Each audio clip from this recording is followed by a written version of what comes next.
कविता सिंह। मौसम चुनाव का है, देश लोकतंत्र के महापर्व की तैयारियों में जुटा हुआ है। चुनावों का निष्कर्ष निकलने से पहले हम हाजिर हैं राजनीति के बदले समीकरण का निष्कर्ष लेकर वीकेंड निष्कर्ष में।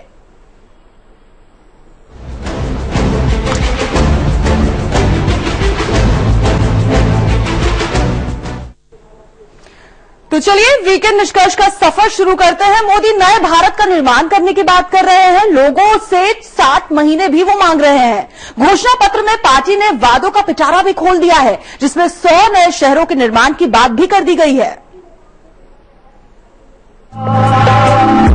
महात्मा गांधी ने कहा था कि भारत की आत्मा गांव में बसती है, और इस कथन का आधार ये था कि भारत की आबादी का ज्यादातर हिस्सा गांवों में ही बसता रहा है और आजीविका के लिए अधिकांश लोग खेती पर ही निर्भर रहे हैं।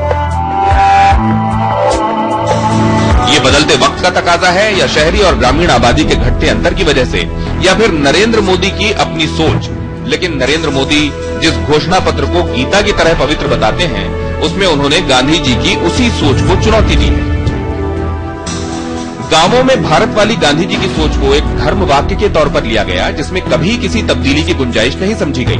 लेकिन मोदी ने चुनाव के पहले के अपने भाषणों में भी इसका जिक्र किया, और अब बीजेपी के मैनिफेस्टो में भी है।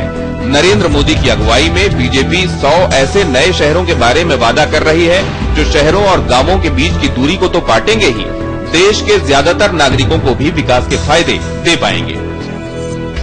देश में शहरीकरण तो लगातार हुआ, लेकिन नियोजित तरीके से नहीं, और ऐसा शायद इसलिए कि हमारे हुक्मरान इस बात को जहन में जगह नहीं दे पाए कि भारत का मतलब शहर भी हो सकते हैं। यहाँ तक कि हमारे देश के मन में ये बात गहरी बैठी रही कि असल भारत की बात करनी है तो गांव की बात करनी होगी। तो क्या अब वक्त बदल गया है? आधुनिक भारत की तकदीर अब क्या शहरों में लिखी जाएगी? ये कहा जाएगा कि अब भारत की आत्मा शहरों में भी बसती है? क्या भारत का मतलब गांव वाले गांधी जी के कथन पर पुनर्विचार का वक्त आ गया है? और क्या शहरीकरण समस्या नहीं बल्कि सचमुच एक अवसर है? समय के लिए दिनेश गौतम। तो देखा आपने, सवाल कई खड़े हो गए हैं। बीजेपी के पीएम पद के उम्मीदवार नरेंद्र मोदी ने देशवासियों को एक नए भारत का सपना दिखा रहे हैं। सपना है 100 नए शहरों को विकसित करने का, जिसमें लोगों की जिंदगी रफ्तार पकड़ सकती है, जिनमें हजारों नौजवानों का सपना साकार हो सकता है। जिसे दशकों तक समस्या माना गया, मोदी उसी में अवसर देख रहे हैं। चुनाव दर चुनाव, चर्चा दर चर्चा यही कहा गया और माना गया कि भारत की आत्मा गांव में बसती है, और वो लोग जो शहर के पैरोकार हैं, वो असल में भारत का भला नहीं चाहते। आजादी के बाद शहरों की संख्या बढ़ी, शहर फैलते भी गए, लेकिन ऐसा लगा कि ये अनमने ढंग से हो रहा है, और शायद इसी का नतीजा था कि शहरों का विकास हुआ, लेकिन बगैर किसी योजना के। इसीलिए मोदी के मैनिफेस्टो में शायद इस बात को तरजीह मिली है, और इसके इशारे मोदी की बातों में पहले ही मिलने लगे थे।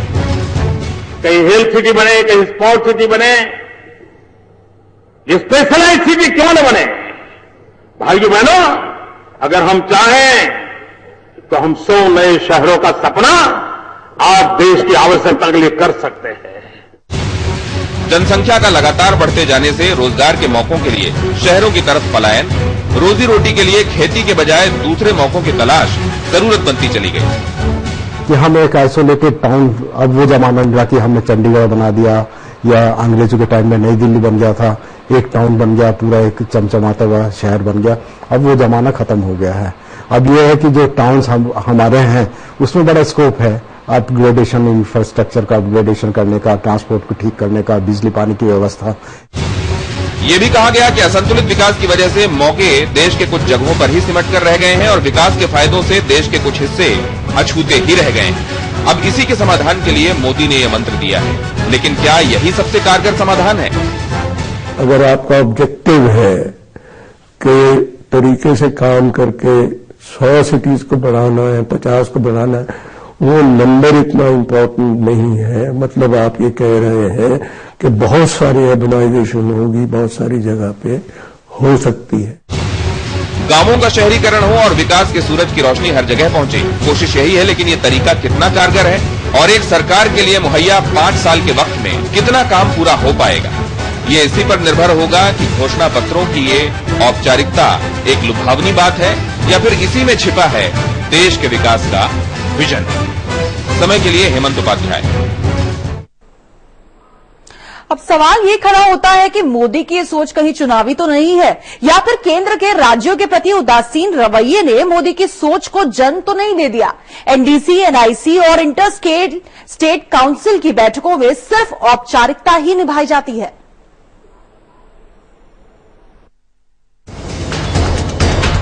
संघीय ढांचे में केंद्र और राज्यों का संबंध परस्पर सहयोग और संरक्षण का हो, संविधान में यही सोचा गया था और वो सिद्धांत अमल में लाया जा सके, इसीलिए national development council, national integration council और इंटर स्टेट काउंसिल जैसी अवधारणाएं वजूद में आई। लेकिन देखा यह गया कि इनमें से ज्यादातर सिर्फ औपचारिकताएं बनकर रह गईं। एनडीसी में देश के राज्यों और केंद्र के हुक्मरान हर साल मिले तो जरूर, लेकिन इससे राज्यों का कितना भला हुआ, आंकड़े इसके गवाह हैं। पीएम का मंच पर बैठना और मुख्यमंत्रियों का प्रजा की तरह मंच के नीचे बैठकर इस बैठक में हिस्सा लेना यह भी दिखाता रहा कि केंद्र का रवैया राज्यों के प्रति बराबरी का तो बिल्कुल नहीं। ये उनके अपने अनुभव से उपजी सोच है या छवि बनाने की कोशिश कि ये बात अब बीजेपी के मैनिफेस्टो में तो है ही, इस बात पर नरेंद्र मोदी पहले भी जोर देते रहे हैं। क्या मोदी की इस सोच में अटल बिहारी वाजपेयी के नजरिए की विरासत शामिल है? क्योंकि राज्यों और केंद्र के बीच संबंधों के लिहाज से एनडीए की सरकार का वक्त एक कामयाब दौर माना जाता है। केंद्र और राज्यों के संबंध में ये बातें क्या वाजपेयी जी की किताब से लिया हुआ ही एक पन्ना है? समय के लिए हेमंत उपाध्याय।